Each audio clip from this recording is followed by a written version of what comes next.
নমস্কার, আমাদের কৃষ্ণা টক্স বাংলা চ্যানেলে আপনাদের স্বাগত।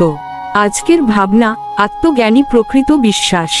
আমরা প্রায়শই চোখ বন্ধ করে কিছু অলৌকিক বিষয়ে বিশ্বাস করি, কিন্তু প্রকৃত বিশ্বাস বা আত্মজ্ঞান হলো নিজের স্বরূপকে জানা।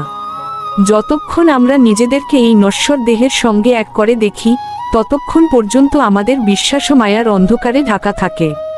শ্রীমদ্ভগবদ্গীতার গভীর শিক্ষা অনুসারে আত্মা অবিনশ্বর, এবং এই আত্মাকে চেনার মাধ্যমেই আমরা জাগতিক বিভ্রান্তি থেকে মুক্ত হই।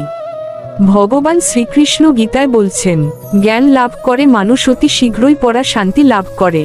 শ্রীমদ্ভগবদ্গীতার 4th অধ্যায়ের 39 নং শ্লোক। আসুন, অন্ধবিশ্বাস নয়, এই আত্মজ্ঞানকে জীবনের প্রকৃত ভিত্তি করি। ভালো লাগলে একটা লাইক, কমেন্টস এবং সাবস্ক্রাইব করে দিবেন। হরে কৃষ্ণ।